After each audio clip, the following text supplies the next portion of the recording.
Hola, ¿qué tal, queridos amigos del canal de la Brújula del Traductor? El día de hoy estoy con una gran traductora, ella es Delfina Morganti. Es traductora, redactora de contenidos, copywriter, traductora experta en marketing, también hace traducción de canciones, en fin, es muy versátil esta Delfina. Bienvenida, Delfina, y muchísimas gracias por aceptar la invitación a esta entrevista. Bueno, muchas gracias, Esmeralda. Una pequeñísima corrección y espero que no lo Sí, sí, tomes sí, a mal. adelante. No, no, sí, dime. Delfina Morganti Hernández, porque tengo el Morganti apellido Hernández, perdón, materno. ok. A mucha honra. Ok, perfecto. Delfina Morganti Hernández. Ahora sí voy a poner todo el Sí, nombre en la miniatura y en la dale, descripción. gracias. Bueno, pues Gracias. gracias, Delfina, por estar en el canal. Y bueno, pues vamos a comenzar para que nos pienses a platicar cómo fue que te iniciaste en el mundo de la traducción en marketing. ¿Cuál fue esa situación o ese primer proyecto quizá, porque luego nos llegan por proyectos, y que te empezaste tú a ir como por esa línea de la traducción en marketing? Bueno, ante todo, gracias por recibirme en tu No, no. canal y por la generosidad de invitarme y dejar abiertas este espacio para otros traductores. ¿Cómo inicié yo mi camino hacia la especialización? Mira, yo empecé a trabajar como traductora autónoma a fines del 2010, pero lo hacía con trabajos aislados, ¿sí? No trabajaba de manera full time, porque estaba estudiando, seguí estudiando. Una vez que terminé el traductorado, empecé la carrera de letras, eh, que nos forma acá en Argentina en, en varias literaturas, en lengua, gramática, en idiomas modernos, incluso en lenguas clásicas, latín y griego. Es muy completa, es hermosa, en crítica, y al mismo tiempo empecé también el interpretariado, que era un año más para completar la formación de traductora. Entonces quería seguir estudiando realmente por una cuestión de vocación, por ende, no, apenas me recibí de traductora, no salí a buscar clientes de manera activa. Pasaron unos casi 3 años, y empecé a trabajar de manera full time como revisora de textos. No empecé a trabajar full time con empresas de traducción como traductora, sino como revisora de traducciones. Y bueno, mi primer cliente empresa de traducción, en realidad agencia, porque era una estructura más chiquita, tenía sus pros y sus contras, y uno de sus contras era justamente los honorarios, no eran buenos, pero yo en ese momento no estaba en condiciones de negociar, no sabía nada de marketing, absolutamente nada. Eh, y lo acepté, y duró lo que tuvo que durar esa relación. Y al año de estar trabajando como autónoma, empecé a rebelarme digamos, contra todas las experiencias negativas que estaba teniendo, ya sea porque o no me aceptaban honorarios mejores, o porque trabajaba revisando traductores que realmente tenían una calidad desastrosa, y decía yo, ¿cómo puede ser? O bueno, había varias cuestiones que me hacían preguntarme, por ejemplo, ¿cómo puedo hacer para generar mejores oportunidades, para llegar a clientes que realmente valoren mi trabajo? ¿Cómo puedo hacer para subir las tarifas con quienes ya me contratan? Y empecé a googlear, porque no, como te digo, yo soy una persona muy inquieta y soy muy curiosa, como seguramente vos también y muchos traductores que nos estén escuchando, porque es parte del perfil prototípico de un traductor. Pero no tenía, digamos, en mi formación, habíamos hecho muy poquito, hablado muy poquito, y en el interpretariado recién, de orientación profesional. Entonces no tenía herramientas de marketing, de venta, de temas que hoy por hoy se hablan tanto y son tan comunes. Entonces empecé a formarme de manera autodidacta. Así empecé con la especialización, y lo empecé no pensando en traducir textos de marketing, sino en salir yo a flote cuanto antes con mi emprendimiento. Empecé a encontrar a traductores que hablaban de marketing en distintos blogs, en videos, bueno, en internet en general. Esto habrá sido más o menos en el año 2014. no hace tanto, pero parece que fue hace un montón porque la explosión y el auge que están viviendo hoy el día del marketing y el mundo de los emprendedores es increíble. En ese momento no era tan así, pero había gente hablando de estos temas. Y Claro. empecé a formarme así, y después empecé a pensar, dije, esto me gusta mucho, y me gustan los temas, me gusta la terminología, me llama la atención, me dan ganas de saber más. Era el tema con el, digamos, que yo me encontraba leyendo cuando no leía ficción, o sea, si no leía ficción estaba leyendo marketing, y empecé a buscar en mi ciudad cursos, al mismo tiempo que hacía cursos online gratuitos, todo lo que había gratis en internet yo lo estaba leyendo y después lo fagocitaba y lo transformaba en un artículo en mi blog, por ejemplo, o sea que tenía esa necesidad de, bueno, lo que ingresa, ese estímulo que estaba ingresando constantemente auditivo, visual y demás al leer, de generar una respuesta, y la respuesta que me invitaba a generar era escribir, que es algo que hago de muy chica, y empecé después a ver si había cursos, y me llevé algunas decepciones porque me inscribí en cursos presenciales, a mí me gusta mucho lo presencial, pero resultaba que, claro, con lo que yo ya venía intensamente estudiando sola, había hecho no te digo que me sabía todo, pero tenía un recorrido bastante sólido, entonces iba a un curso que empezaba de 0 y me frustraba porque decía, oh, esto yo ya lo sé, o, oh, dale, ¿cuándo llega tal parte? O, ¿dónde está la parte nueva? ¿No? O, bueno, quiero un poco más de marketing digital, porque se habla mucho el marketing tiene varias patas, digamos, ¿no? Es como la traducción. Uno dice traducción y puedes pensar en médica, audiovisual, pública. Bueno, el marketing les pasa un poquito lo mismo, igual que la medicina. Entonces yo esperaba cosas que no me estaban dando esos cursos. Hasta que en un momento dije, bueno, basta, tengo que hacer la carrera. Tengo que meterme, yo que ya venía el traductorado, el interpretariado, letra. Dije, oh, nunca más voy a terminar de estudiar. Pero bueno, me gusta, qué sé yo. Entonces busqué carreras y me terminé decantando por la carrera de publicidad, donde marketing es una asignatura más, porque tenemos una sola, en el programa una sola vez, en un solo año, una materia anual, pero con todo lo que yo ya sabía de marketing, le pude sacar el jugo bien, bien, bien a esa carrera, y estoy súper feliz de haberla hecho, completado y orgullosa y demás. Y al mismo tiempo seguí, ya te digo, leyendo, escuchando, formándome, y empezaron a llegar trabajos de localización de texto de marketing, porque empecé a aplicar todo lo que aprendía. Claro, qué interesante, Delfina, ¿no? Dicen que ya como que tenemos un destino marcado, no sé si sea cierto o no, pero esta parte que comentas tú de que estuviste tomando cursos de marketing que realmente ya te estaban enseñando lo que tú ya aprendías, ¿cómo ya llegas Sí. en ese nivel cuando tú te autoformas, ¿no? Tú empezaste a buscar todo lo que es información o formación gratuita y cuando tú quieres lo puedes hacer. Ya empezaste a buscar información gratuita y eso te ayudó mucho a sentar unas bases que cuando llegas a un curso del cual ya pagas, que dices, bueno, ya pagué, pero ya me está Sí, enseñando lo gratuito que yo tomé, pues ya tengo que ir al siguiente nivel, ¿no? Entonces, ¿cómo claro. llegan las cosas y los trabajos o los proyectos? Cuando ya estás preparada, ya tienes unas bases muy bien cimentadas y ahora sí, ya me llega mi otro proyecto, ¿no? Entonces, qué interesante.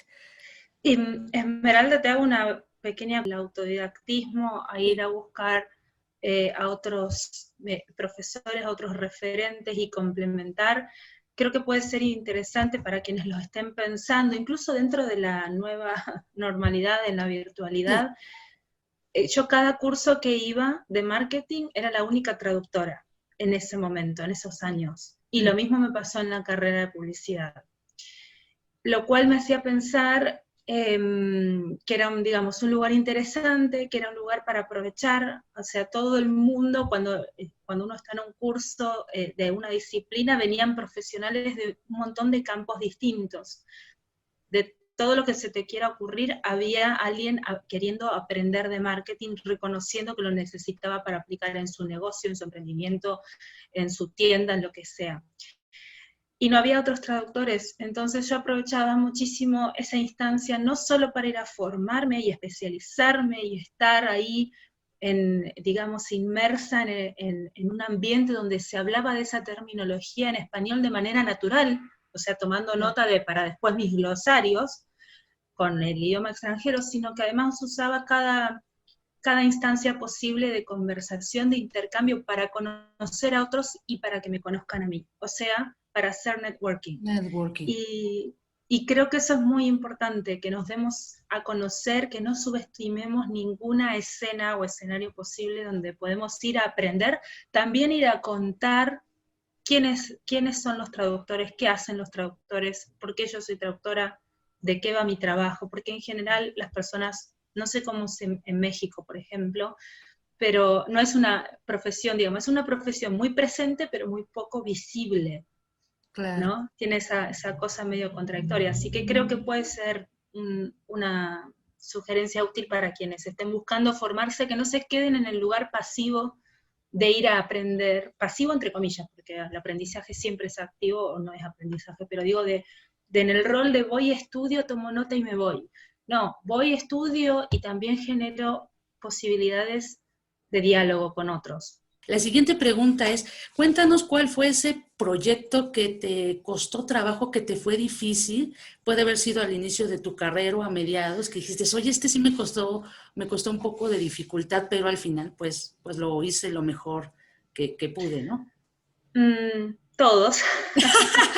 Yo creo que, yo siempre digo que trabajar en la especialidad no quiere decir que uno se sienta y el texto se traduce solo, ¿no? Claro.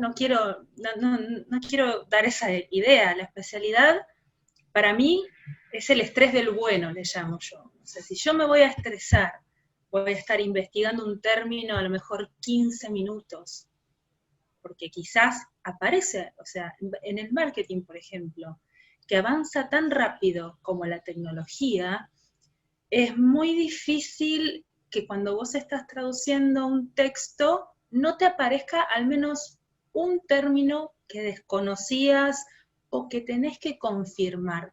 Y en mi caso, que como te decía, yo empecé como revisora, yo desconfío de todo, hasta de mi propia sombra. No me la creo, digamos, no me creo que sé lo que sé que sé. No sé si está más o menos claro. Es un abordaje más filosófico el mío, pero no puedo hacerlo de otra manera, realmente. Y creo que ahí es donde encontré mi estándar de calidad, en sospechar, no solo, digamos, en tener ese ojo de sospecha cuando leo traducciones ajenas, sino cuando estoy haciendo mi propia traducción. No confiarme. ¿Cómo hago para traducir en paz? Porque si estoy dudando constantemente no puedo escribir nada. Es como que, lo escribo, lo busco, no. Bueno, en general lo que hago es trabajar la traducción con la menor autocensura posible, en una primera, digamos, en una primera pasada, como si tuviésemos los ingredientes, estamos haciendo la masa, bueno, amaso una vez, y después, cuando estoy haciendo la revisión, ahí empiezo a destrozar, entre comillas, todo lo que hice, buscando los términos, corroborando y modificando muchísimo, reescribiendo mi propia traducción. Y después hago una revisión final. O sea que tengo ya, digamos, dentro de la traducción, yo hago esos 3 pasos, es la técnica que a mí me funciona. Hay veces que no hay mucho tiempo para hacer eso, es cierto, y bueno, no me gusta cuando eso pasa, pero ahí tengo que acortar y achicar y hacer los 2 primeros pasos en uno, o sea que me detengo a investigar oración por oración, quizás, o párrafo por párrafo, o estoy con el WhatsApp consultándole a alguien que conozca quizás algo más específico que yo, pero todos los proyectos que estoy haciendo, te soy sincera, desde que me recibí y desde que elegí la especialidad, son complejos, y eso a mí me gusta, lo disfruto. Si no lo hiciera bien no estaría todavía en el mercado, pero lo que voy es que yo creo que no hay proyectos fáciles, Claro. y me parece útil desmistificar esto también para los clientes, cuando nos dicen, no, pero son dos cuartillas, textitos, ¿no? claro, son 1000 palabras, Y lo la haces en mayoría 2 son horas. imágenes, entonces eso rápido lo haces en media hora, ¿no? Obviamente por este desconocimiento, que es lo que mencionábamos anteriormente, ¿no? Pero, wow, Sí. me parece interesante que comentas que todos tus proyectos te han sido Son, difíciles, ¿no? O son complejos, ¿no? complejos, claro. Sí, presentan desafíos. Ahora, de la clase que uno disfruta, de la clase que uno, digamos, puede hacer bajo presión porque igual lo está disfrutando. Yo al mismo tiempo que estoy, digamos, ahí corriendo, quizás contra reloj, o buscando, investigando, consultando y demás, estoy fascinada por poder dar voz a una marca o a un tema o generar esa otra versión en otro idioma. Ahora, después hay proyectos que he sufrido, que eso sí que no lo elijo, que no está bueno, que no lo recomiendo. Me ha pasado más como revisora, me ha pasado un proyecto, me acuerdo, que realmente tuve ahí, a lo mejor a esto apuntabas vos, que mirá que es algo que yo he llegado, digamos, a hacer porque era la última, ¿cómo se dice? El último recurso. Claro. El ultimísimo recurso es decirle a alguien, no, mira, no, así no. Y eso fue con un trabajo que yo iba revisando por entregas, me acuerdo. Yo tenía el rol de revisora, había una traductora a la que no conozco realmente, pero bueno, a través de su trabajo conocía, y era realmente muy difícil trabajar porque yo me daba cuenta de que ese texto no estaba bien, digamos. A mí me estaba llegando una entrega que está bien, llegaba en tiempo y, digamos, no había un atraso respecto de los cronogramas. Pero la traducción estaba mal, ¿no? La traducción no era buena y me costaba mucho dejarlo pasar. Entonces, ¿yo qué hacía? Hacía lo que no tiene que hacer el revisor, me ponía a reescribir la traducción y me daba cuenta de que era algo, digamos, una observación crítica objetiva, no es que a mí por amor al arte me gustaba ponerme a revisar, no, de hecho me atrasaba yo con mis entregas, me quedaba más tiempo que nadie me estaba pagando, entonces creo que a la segunda o tercera me comuniqué con el coordinador del proyecto, que cuando esto pasa hay que hacerlo a la primera, no a la segunda o tercera, pero bueno, yo estaba aprendiendo esto, y le dije, mira, no se puede trabajar así, o me pagan más horas por el tiempo que me está llevando, o cambian a la traductora, no, la traductora no podemos cambiar, porque, bueno, se lo vamos a decir, pero bueno, se lo vamos a decir, no estaba cambiando los resultados, ¿no? Entonces me dijeron, bueno, te vamos a pagar más. Bueno, dije, entonces sí. Está bien. ¿No? Igual... Sí, igual lo sufrí porque no me gustan, digamos, no son las condiciones ideales para revisar una traducción. Se supone que, creo que es la Comisión Europea, no me acuerdo, después te voy a pasar el enlace para que lo dejemos, que tiene un decálogo de cuáles son los 10 mandamientos, si se quiere, entre comillas, para revisar traducciones. Ah, sí, claro. Para revisar traducciones. ¿Cómo debe llegar ese texto? ¿Qué es lo que debería y no debería ser un revisor? Un buen revisor no debería reescribir la traducción porque debería trabajar sobre una buena base. Bueno, así que ese proyecto en particular, pero sí. Que dices, bueno, ni al recordarlo simplemente me da escalofrío. Sí. Claro, sí. Proyectos buenos. Muy bien, Delfín.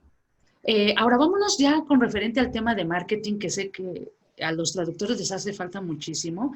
Y desde tu punto de vista, ¿cuál crees que sean las redes fundamentales que un traductor debe de tener ya? Desde que sale de la universidad y no tiene experiencia, hasta ya traductores o traductoras que ya tienen 1 o 2 años de expertise. ¿Cuáles son esas redes? Yo sé que depende mucho del cliente, pero considero, yo no sé, que sí hay como 1 o 2 redes que dices, oye, son básicas. Bien, bueno, estamos a fines del 2020, por las dudas, porque esto puede cambiar mañana. Hay que recordarlo esto. Sí, si esto cambia mañana, no me condenen. Sí. Bueno, ahorita, mira, ¿no? Pienso, primero, la primera, si yo tuviese que decir, bueno, a ver cuál es la principal, la que voy a querer llevar al currículum, la que voy a querer insertar al pie de mi nombre y apellido en la firma para generar una buena presencia en internet, para que el cliente, si quiere verme en una red social, vaya y me vea en esta, sugiero LinkedIn. O sea, para mí en el ranking, para nosotros traductores profesionales, está LinkedIn. Ahora bien, dicho esto, tendríamos en un segundo puesto a Instagram. Y son 2 redes totalmente distintas. Proponen un lenguaje de comunicación distinto. Y funcionan distinto, ¿no? Funcionan sí, funcionan distinto. LinkedIn, de todas maneras, está incorporando, hace unos años incorporó algunas funciones de Facebook. Sé que para 2021 está planeando incorporar en distintas regiones historias, lo cual me parece revolucionario Sí, yo también para una red. leí sobre eso, que está como queriendo generar como en un combo, se puede decir así, una red profesional y por el otro una red también social, cuestiones o características similares a Facebook, que me parece bastante interesante, ¿no? A mí también, porque soy fanática de LinkedIn. Es mi red social favorita. Pero bueno, yo estoy acá nombrando Instagram. Hace unos días no te habría dicho lo mismo. Pero, ¿qué pasa? Estoy observando, por un lado, digamos, tengo en mi comunidad de Instagram a varios traductores que veo que comunican para sus clientes, ¿sí? Que generan contenido pensando en sus clientes, pero que quienes reaccionan son los traductores. Y ante ese hecho, es decir, quienes comentan, responden a las historias, responden con algún me gusta, son sus colegas. Entonces, ante ese hecho, yo pensaba, digo, no tiene mucho sentido entonces generar contenido en Instagram para clientes. Eso era lo que yo pensaba hace unos días. Sí. Después haciendo algunas encuestas, entrevistas así puntuales con una o dos preguntas a colegas, para medir un poco el estado de la cuestión, y haciendo consultas con otros especialistas de marketing, me di cuenta de que esa observación por sí sola que yo hacía, decir, uy, bueno, generan contenido para sus clientes, pero reaccionan los traductores, Ajá, sí. no quiere decir que sus clientes de traducción no estén leyendo el contenido. Que alguien, digamos, que nosotros tengamos una red social en la cual interactuemos con pares, con colegas, no quiere decir que nuestros clientes no nos están viendo o espiando o observando o que nos pueden llegar a espiar o observar. Y además de esas observaciones, de las encuestas que te decía, de esa mini investigación que hice, me di cuenta de esto porque tuve que hacer una presentación de una semi-campaña publicitaria a un cliente mío que me había buscado para hacer copywriting, que es otro servicio que yo brindo. Y cuando empezamos a hablar, apareció uno de sus socios y me dice antes que nada, porque yo no lo conocía, ese socio me dice antes que nada, Delfina, te quiero decir que te veo en Instagram y en LinkedIn y me pareces un personaje. En el buen sentido, me dice. Y yo ahí me quedé pensando y dije, esta persona está viendo mi Instagram. No, no está pensado Instagram. Mi Instagram no estaba pensado hasta hace unos días para que lo vieran clientes de traducción. Vos Esmeralda, lo sabés. Yo en Instagram genero mucho contenido para Para traductores. traductores, claro. Estoy hablando de marketing para traductores, o de traducción literaria para traductores, o traduciendo canciones y jugando a personificar artistas Para al inglés o al español, para hacer reír, para empatizar, para conectar con traductores. Y dije, esta persona debería estar viendo mi LinkedIn. Pero ¿qué pasa? Yo no tengo control como marca personal, y vos tampoco, y nadie, las marcas, ninguna tiene el control realmente de qué se dice de ellas y qué se percibe de ellas. Entonces, lo mejor que podemos hacer es siempre delimitar muy bien, pensar muy bien, bueno, a quién le voy a estar hablando cada vez que publico, porque puede ser que un día publique pensando en mis colegas y otro día publique también pensando en mis clientes de traducción. Eso es posible dentro de una misma red social. Si yo, por ejemplo, establezco una agenda de publicar 3 días distintos en Instagram, puedo, en mi caso, en tu caso, que hablamos a nuestros colegas, decir, bueno, los lunes para traductores, los miércoles hablo de mis servicios, y los viernes comparto un testimonio sobre mis servicios de traducción. O sea, equilibrar eso. Y en eso estoy yo, por ejemplo. Estoy buscando ese equilibrio, que en mi caso tengo 2 públicos distintos. Entonces puede pasar que haya un traductor especializado en traducción literaria que también haga cada tanto, no sé, revisiones, o que también tenga en un segundo plano otro servicio u otra especialidad. A ese traductor le recomendaría lo mismo, que trabaje su agenda con una cierta cantidad de días, no hace falta publicar todos los días en LinkedIn y todos los días en Instagram, pero que tenga muy presente que ese público que él delimita o ella delimita, se le puede ir de las manos, entre comillas, y lo pueden estar viendo otras personas. Entonces, que piense muy bien de antemano qué quiere comunicar y cómo quiere que se perciba en Sí, Instagram y en LinkedIn. Delfina, sí, y es que es todo un mundo, la verdad. A mí me cuesta trabajo hacer publicaciones en Instagram. Creo que estoy más familiarizada con YouTube. En Instagram siento que es muy rápido, tienes que compartir cosas personales, a lo mejor por eso me cuesta trabajo, ¿no? Hacer este tipo de historias para enganchar, pero el engagement también es esta parte que cuesta un poco de trabajo, de cómo enganchas a ese cliente, a ese traductor para que haga comentarios, porque al fin Instagram te detecta si hay una interacción Sí. con los usuarios. Entonces, si no tienes un comentario, pues obviamente no va a promocionarte o no te va a sugerir a tu cliente. Entonces, para los clientes no sé si sea como difícil hacer un comentario a la publicación que tú haces directamente para ellos. O son clientes, Sí, tal cual. no sé, Tal, ¿no? tal cual, sí, sí. Yo creo que Instagram es para nosotros, por el momento, una vidriera, una Claro. vidriera por la que puede llegar a pasar alguien que se puede llegar a interesar, que nos puede llegar a buscar en esa red social. Habría que también estudiar el tema de la generación, porque no todas las generaciones están en todas las redes sociales, Claro. si bien, digamos, Instagram propone, y TikTok, ni hablar. No, TikTok ya. él está sumamente, va para un público muy, muy joven, que será como de 13 a 17 años, por ejemplo. Sí, Social. pero pasaba igual con Instagram, que apuntaba a un público mucho más joven de Facebook, y hoy por hoy hubo un éxodo de Facebook a Instagram de muchas personas. Entonces, yo me pregunto si no pasará lo mismo en algún momento con TikTok. Quizás vos y yo en algún momento, en un año, estamos en En TikTok. TikTok, No lo sí. sé. No, no sé, las redes suelen cambiar muy rápido y con esta tecnología Sí, no sabemos qué pueda pasar. Incluso puede salir otra red social en donde la gente vaya allá, ¿no?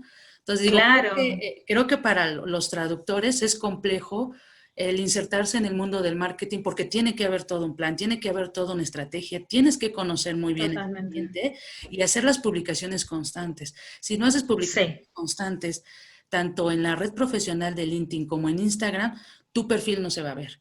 Entonces, es cierto. sí es todo un mundo lo del marketing y Y considero lleva mucho tiempo. lleva mucho tiempo exactamente que sí hay que empezar a hacerlo. Digo, para los traductores que nos están viendo o estudiantes, si son estudiantes y están en la última, en el último semestre, cuatrimestre de la carrera, empiezan a trabajar su plan de marketing porque les va a ayudar muchísimo en lo que empiezan a buscar clientes o empiezan a encontrar un trabajo como traductores, ¿no?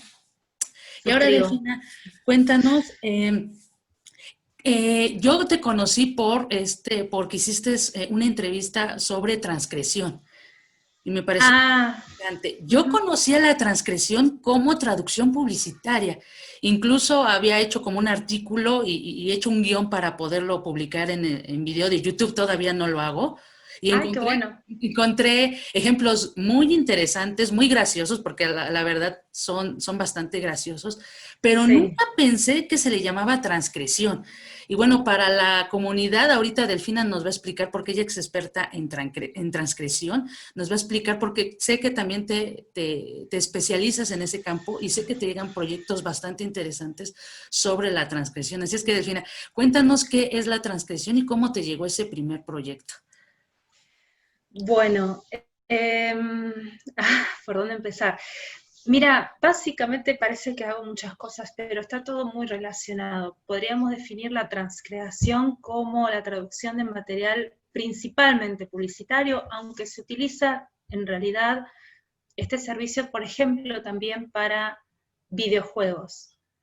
Cuando la localización no llega a ser suficiente, cuando la traducción no es suficiente. En general, si tuviéramos que separar las aguas, diría que tenemos traducción, localización y transcreación. Y esa cronología que yo establecí de empezar por traducción y terminar con transcreación tiene que ver con el mayor o menor grado de separación, si se quiere, que me puedo permitir del texto fuente. La transcreación o transcreation o rewriting, reescritura, como se menciona, digamos, como se llama a veces, tiene que ver con tomar la distancia que sea necesaria del texto fuente para que el efecto del texto meta sea el mismo que aquel que tuvo el texto fuente. Entonces se trabaja sobre un plano de mucha mayor abstracción. Por supuesto que la literalidad, mientras que puede ser útil o necesaria en algunos campos cuando uno está traduciendo, en transcreación nunca lo es.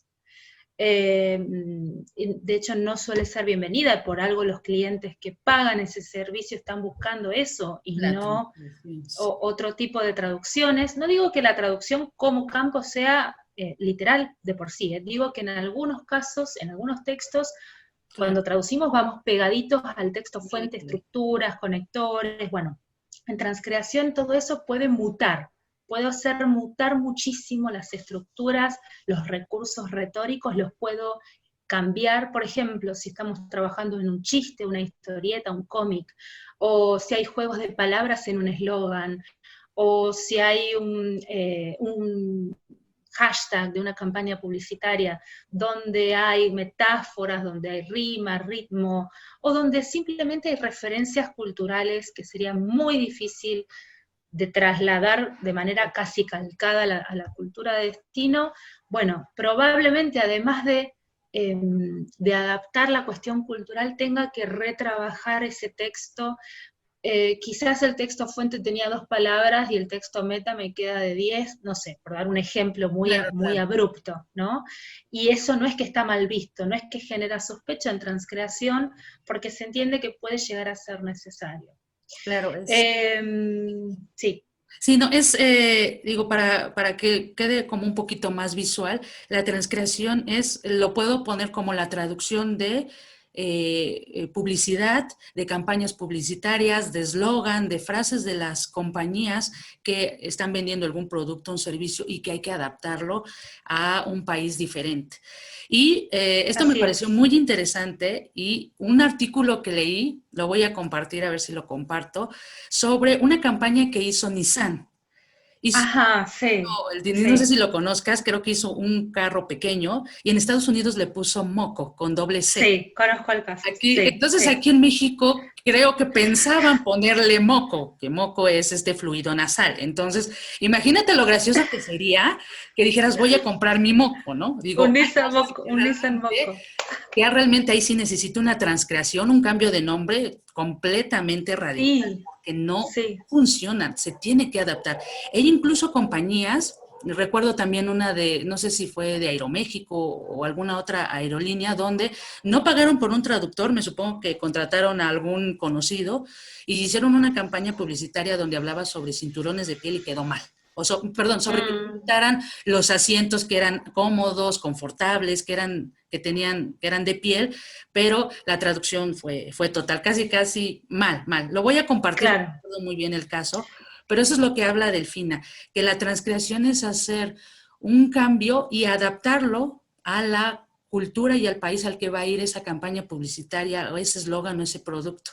Porque si hubiera decidido Nissan introducir ese carro en México, porque lo pensaban introducir a México como moco, pues obviamente hubiera sido catastrófico y hubiera perdido millones de dólares, ¿no? Entonces la transacción sí necesita, siento yo, corrígeme si me equivoco, Delfina, que necesita muchísima creatividad y conocer muy bien el mercado al que va a introducirse ese producto, ese servicio. Si no, las campañas pueden perder mucho dinero, y deja que pierdan dinero, pueden perder credibilidad, mofarse la gente. Y ahora con las redes sociales es muy fácil destronar a una empresa, hacerla caer, porque ahorita con la tecnología esto vuela, pero vuela. Entonces puede ser mofa, burla y hasta perder tu credibilidad. Entonces las empresas más bien que piensan hacer campañas publicitarias sí deben de contratar expertos, porque va de por medio también su prestigio. Así es, todo lo que nombraste son las consecuencias posibles de no trabajar con un especialista. Y es muy difícil recuperarse después de eso, ¿no? Las marcas no solo les cuesta dinero, como vos decís, les cuesta eso que es intangible, que es la reputación. Hay una frase que no recuerdo quién la dijo, que me tocó traducirla varias veces, que dice algo así como que la reputación es algo que tarda muchos años en construirse, pero que se puede destruir de la noche a la mañana, ¿no? En un abrir y cerrar de ojos. Entonces es muy importante, es muy importante. Y es interesante que hayas traído este caso del Nissan Moco, Sí, es que me pareció porque genial, me pareció genial el caso, ¿no? es muy bueno. Hay, También, hay varios más también, incluso con Argentina, con ciertos vocablos que, bueno, que se han tenido que omitir de los nombres de productos, porque me ha tocado trabajar, uno pensaría que a priori el nombre de un producto no se modifica, que es un nombre propio, que no se toca, que es casi como el nombre de un país. Pero la verdad es que sí, como vos dijiste, muchas veces hay que cambiar el nombre del producto, y en algunos casos se cambia el nombre de la marca según el país. sí. Y me ha tocado hacer esa clase de trabajos que se solapan, digamos, yo no lo comunico eso porque no es que estoy ofreciéndolo, es como que una vez al año me toca hacerlo, pero esto tiene que ver con brand, creo que le llaman brand naming assessment, o sea, como una especie de auditoría de nombre de marca, y se trabajan hasta 10 nombres posibles cuando se cambia el mercado meta, se evalúa, por ejemplo, su denotación, su connotación, lo mismo para los nombres de productos, si hay o no nombres similares, sí podría haber problemas, cuestiones legales por las cuales no se podría utilizar ese nombre, cómo lo pronuncian, si hay, las personas que lo van a usar, Claro. si hay dificultades de pronunciación. Es un trabajo súper pormenorizado que hay que hacer casi un análisis de laboratorio antes de que se lance al mercado. Y a mí eso me encanta, me gusta mucho. Es como una pesquisa, digamos, ahí que hay que hacer con las marcas. Y es fundamental que lo haga alguien que además de ser muy creativo, porque no es una creatividad así librada al azar, que pueda adherirse a un brief, que es el documento con los lineamientos fundamentales para trabajar con esa marca, que como vos dijiste, Esmeralda, que entienda realmente el público meta, que si puede que sea parte de ese público, Claro. Y que tenga habilidades de investigación de mercado, conocimientos de los fundamentos del marketing y el branding y demás. Así que... Sí, es un gran trabajo. ¿Y cuál crees tú que sean como las cualidades o los tres conocimientos, quizá la mejor fundamentales, para poderse iniciar en la transcreación? Y no sé si realmente se estudia esa especialidad, porque ya hay que ponerla como especialidad de la traducción, como está la traducción legal, literaria, pues ya es una Sí, especialidad, ¿no? Entonces, ¿cuál crees que sean esas como cualidades que debe de tener un traductor para iniciarse en el campo de la transcreación? bueno, diría que todo lo que un muy buen traductor debe tener, digamos, como conocimiento y uso de la norma académica, de todo lo que es ortotipografía, morfosintaxis, gramática, estilo, terminología, esos conocimientos no los sacamos y los reemplazamos con creatividad. Al contrario, todos esos conocimientos, esas habilidades del uso de la lengua, a la lengua meta, vamos a poner el caso inglés-español, supongamos que español es esa la lengua meta, cierta variedad, habría que ver cuál, yo las tengo que tener. Yo tengo que tener un excelente manejo de mi lengua meta. Hasta ahora no dije nada distinto de lo que nos caracteriza a todos los traductores profesionales que estamos en esto, ¿no? Okay. Que estamos todavía trabajando. Aparte de eso, tiene que ser, desde mi punto de vista, una persona que no tema imprimirle un poco más su huella al texto cuando sea necesario, ¿sí? Y que ahí se anime a jugar. Es decir, rules were meant to be broken, las reglas se hicieron para Inverso. romperse. Nunca se aplicó mejor ese dicho a la transcreación. Yo necesito conocer todas esas normas para que si en algún momento las tengo que romper para hacer un juego de palabras, para, no sé, generar una especie de rima, un neologismo, porque muchas veces en publicidad el texto fuente usa palabras inventadas, por ejemplo, o hay juegos, o hay referencias, o hay una historia. Bueno, yo tengo que poder estar cómoda como especialista de traducción publicitaria, recreando todos esos recursos. Y la manera en la que voy a estar cómoda es si me siento, digamos, lo suficientemente libre, a pesar de estar sujeta a alineamientos, para generar también, ¿no? Palabras nuevas, rimas, ritmo y lo que sea. Entonces, tengo que tener, me parece a mí, la suficiente autoexigencia para no permitirme cometer errores de estas características gramaticales, de estilo y demás, pero al mismo tiempo ser flexible y decir, bueno, puedo agregar algo, puedo omitir algo, que en traducción en general todo lo que es agregar y omitir se penaliza. Si yo estoy haciendo una traducción, sí. Claro, si yo agrego una oración o agrego algo que no sé, o sea, todo lo que dice el texto fuente lo tiene que decir el texto meta, ni más ni menos, es la premisa en traducción en general, ¿no? Ahora, ¿qué pasa en transcreación? Esas cantidades pueden variar, porque vamos a estar priorizando el efecto. Y lo tercero que diría, esto sí tiene que ver específicamente con la creatividad, es que, ahí llego, es que el traductor, el traductor que quiere especializarse en transcreation, no subestime sus hobbies creativos. Si hay alguien que está escuchando esta entrevista y le está llamando la atención este campo, seguramente es porque tiene un perfil de esas características, que le llama más la atención todo lo que tenga que ver con la creatividad, con el juego, con lo lúdico, con el teatro, con la música, con un deporte quizás, o con manualidades, con hacer cosas con las manos, con el cuerpo, con el arte de alguna manera. Bueno, si está pensando en especializarse en transcreación, y en algún momento puso en suspenso o dejó en un segundo plano esos hobbies, que los retome, porque vamos a necesitar estar cómodos con la creatividad e incómodos al mismo tiempo. Crear es esto, es animarse y perderle miedo, la resistencia a hacer algo que nace de uno y que va a impregnar el trabajo después del cliente. Entonces, necesitamos reactivar todas esas conexiones neuronales claro. Y fomentar y estimular esa creatividad. Y eso se hace haciendo. Sí, todo lo que haga uno como juego es creativo. Y es difícil esto en la vida adulta porque normalmente dejamos de jugar. Estamos sobre todo pensando en ser productivos. La productividad del transcreator debe ser una productividad creativa, entonces no divorciar digamos, la productividad de la creatividad, sino tratar de complementarlas y llevarlas de la mano. Y me parece muy interesante esto, ¿no? Porque considero que estamos como muy enfocados en trabajar, en formarte, y dejamos como esta parte de disfrutar de lo que nos gusta.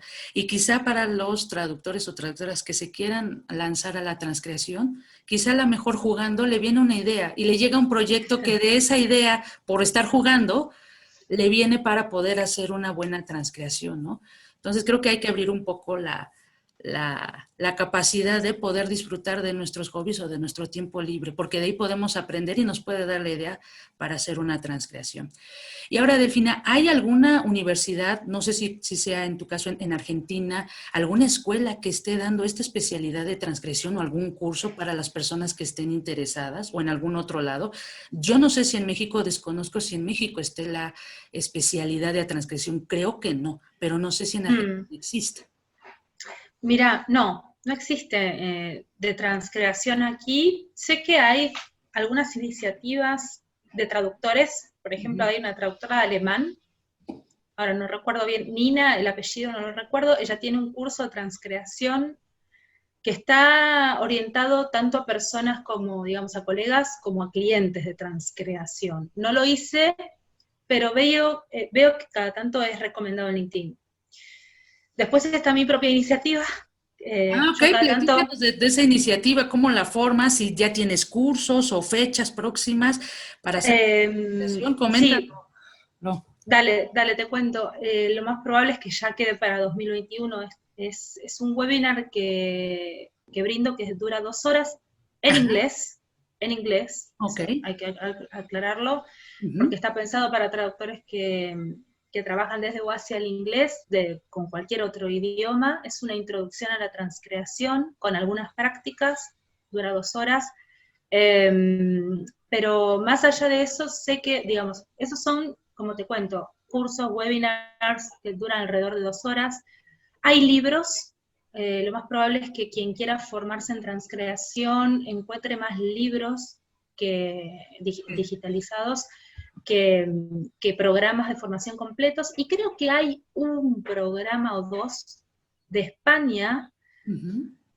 Yo no quiero decirte ni que sí ni que no, porque los he visto así muy por encima el plan de estudio. No me ha dado del todo la sensación de que fuese lo suficientemente específico en cada caso, pero vamos a dejar la opción para ¿Quién le quien interesa? quiera investigar, que vaya y vea por sus propios ojos y sea crítico o crítica en la selección y en la inversión que haga. No son formaciones, por lo que entiendo, oficiales, es decir, no tenemos una escuela, una facultad, una universidad, una asignatura. Pero, dicho esto, creo que todo lo que uno pueda formarse como traductor literario, ¿sí? Que ahí sí tenemos, o en redacción, en creative writing, en redacción creativa, en redacción publicitaria, todo eso va a sumar muchísimo al perfil del traductor creativo o transcreator, porque de hecho en la práctica se necesitan las mismas habilidades, ¿no? Yo siempre pienso a la publicidad como la literatura puesta al servicio del capitalismo. Para mí no es menos literaria la publicidad Que, que una obra de Shakespeare. claro, claro. Y Por, los dos tienen su nivel de dificultad y sus desafíos, ¿no? Ok, sí, y Delfina. están, Cuando esté sí, listo tu programa, tu formación, digo, estás invitada al canal para darlo a conocer, porque supongo que dale. van a salir muchas personas del canal interesados o interesadas en la transcreación, entonces estás ya de una Lo vez. hice, lo hice 2 veces ya este año. Ah, Hice ya dos lo hiciste, o sea, ya ediciones. lanzaste. Ya está, pero Ok. a mí me gusta hacerlo en vivo. Ya hay varios traductores que me dijeron, ay, no lo puedes dejar y nosotros lo hacemos cuando queremos.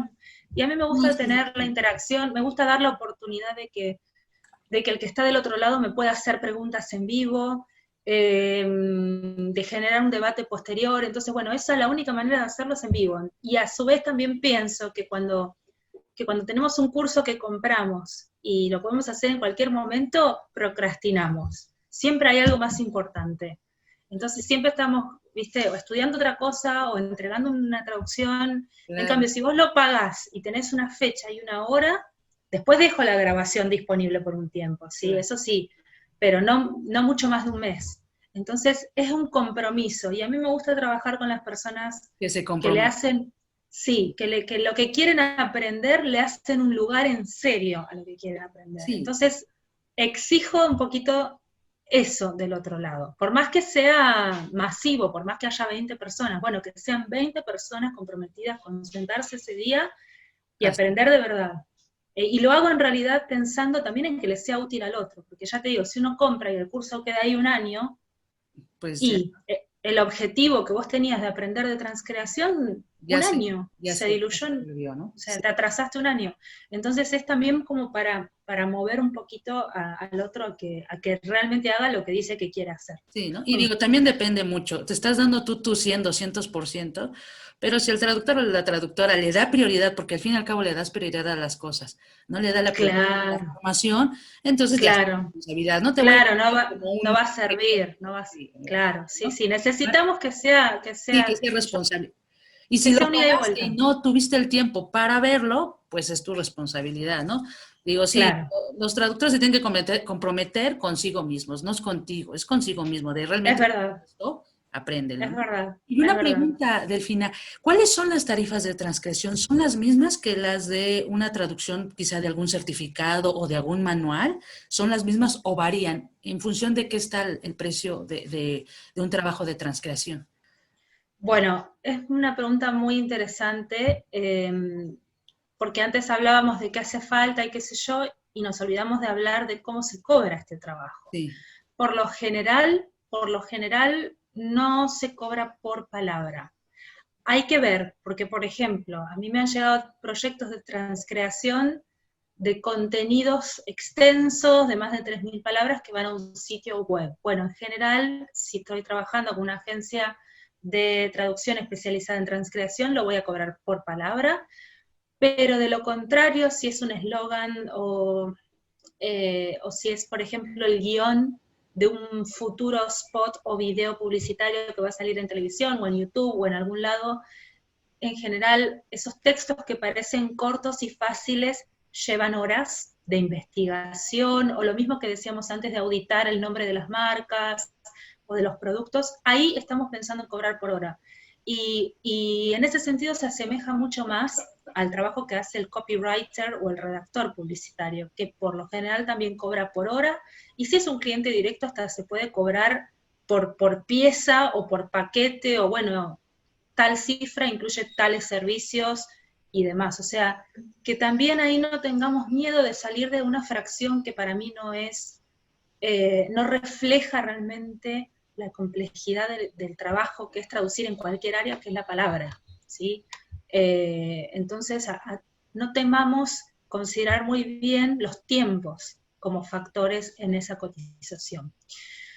Dicho esto, yo no te voy a dar un número, pero sí también, aparte de esa pauta, te voy a decir que por lo general transcreación es un servicio de nicho todavía, es un servicio muy orientado a generarle rentabilidad a la marca que utiliza después esos textos, por ende eso hay que contemplarlo, ¿sí? Y no tanto por, ay, ¿cuánto va a ganar la marca con mi texto? Sino, ¿cuáles son los resultados que va a tener esa marca? El impacto claro. positivo, no solo en sus ingresos, sino en lo que vos definías hace un ratito como brand awareness, ¿no? Como reconocimiento de la marca, prestigio para la marca, todos esos activos que van a hacer a que esa marca suba, digamos, entre comillas, en el ranking o en su posicionamiento en la cultura meta, gracias a que está comunicando de una manera que llega.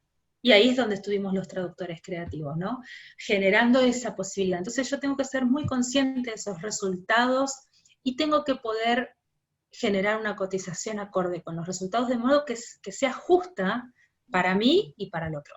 Y en ese sentido, las tarifas de transcreation suelen ser un poquito más altas que el promedio, digamos, que en el que uno pueda pensar cada uno en su mercado eh, para traducción. Así que no temamos hacer valer ese trabajo, Ese ¿sí? trabajo. Porque vale realmente mucho, Y sin porque desprestigiar otras especialidades. claro, y además porque requiere, vaya la redundancia, un trabajo, todo un proceso de creatividad para obtener el resultado que la marca está Sí, esperando para al final vender ese producto o ese servicio. Entonces, como resumiendo, va a depender mucho del proyecto. Si es como decías tú, para una página web, también, cobra por así palabra, es. y si ella Ujú. es un eslogan, una campaña publicitaria, pues ella se cobra por la hora que te va a llevar a ti a hacer el proceso de transcreación. Y un detalle nada más agrego, Esmeralda, porque esto lo omití cuando hablábamos de qué hace falta, creo que te dije tres virtudes, sí, Características o cualidades, ajá. sí, y agregaría una que no es menor. Cuando nosotros trabajamos en transcreación, el cliente está depositando todo lo que tiene que ver con su marca en nuestras manos. Y es consciente de eso en general, y muchas veces quiere saber, como sabe que tenemos más libertades a la hora de llevar al español, por ejemplo, como lengua meta, decir, bueno, y a ver, eso que vos hiciste de inglés a español, volvé a traducirlo al inglés, a ver cómo cambió el mensaje. O sea, que tenemos que tener las habilidades, o desarrollar, si no las tenemos, las podemos ir trabajando y desarrollar, habilidades de traducción inversa. Poder traducir, estar cómodos traduciendo al idioma extranjero, ¿sí?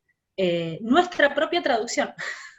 O sea, hay un paso más que se nos agrega, sobre todo eso pasa con los eslóganes, que por lo general nunca se presenta una versión. Si a mí me mandaron un eslogan en inglés, yo presento mínimo 3 versiones posibles al español, con justificación en el idioma extranjero, para que el cliente que no habla español entienda qué libertades me tomé, hasta dónde, digamos, estiré esos límites, digamos, de la fidelidad entre comillas, y jugué con el texto, y cómo mutó su mensaje en definitiva. Entonces, traducimos del idioma extranjero al idioma meta, y nuevamente al idioma extranjero nuestra propia traducción, para que el cliente vea qué hicimos y pueda optar. Ok, entonces tiene que coincidir tu traducción, si haces traducción inversa, tiene que coincidir con el original. Cuando haces ese proceso, que estás diciendo que queda bien. Digo, no sé si lo entendí bien o lo entendí mal. No. O No se hace solamente... tanto como para comparar Ok. y buscar la exactitud, la mímesis, que es algo que hacemos cuando sí traducimos normalmente. Ese es un criterio para evaluar la precisión, ¿no es cierto?, de la traducción en su idioma meta con respecto al texto fuente en otros campos, como puede ser en científica, en técnica, en pública, sino que el cliente lo hace entendiendo que el mensaje va a cambiar y quiere ver hasta qué punto cambió, cómo cambió. Por supuesto, no es que tampoco la traducción inversa no guarda ninguna relación con el texto fuente, siempre hay, pero se ven los cambios. Y entonces, al ver, digamos, esas 3 versiones distintas, cada una con sus cambios, no es que está pensando en ir y comparar con su texto fuente, sino decir, bueno, a ver, dentro de los objetivos previos que teníamos nosotros, Sí, de comunicación y de marketing, ¿cuál de estas 3 versiones, que entendemos que deben ser distintas porque vamos a una comunidad diferente, con costumbre diferente, con todo lo que vos quieras distinto, cultural, se ajusta más a nuestros objetivos? Bueno, elegimos esta, la número 2, por ejemplo, ¿no? Que también ahí el Transcreator debe oficiar un poco de consultor intercultural, y decir y sugerir, va mejor esta por esto, esta está buena, es creativa, pero puede fallar con cierta parte del público, porque esta va a llegar más a las mujeres de tanto, y esta no tanto a los hombres. Entonces, poder hacer esa autoevaluación de nuestro trabajo. Sí, antes de entregar al cliente, tengo que ser yo muy crítica, digamos, para hacerlo. Por eso tampoco es que en general hacer todo eso en un mismo día, en una misma jornada laboral, no, realmente no. Es como que es complejo. Pocas veces lo he hecho solo cuando realmente había mucha presión de tiempo, pero si no, necesitamos tomar cierta distancia al texto para poder darle lo mejor al cliente con nuestra autoevaluación.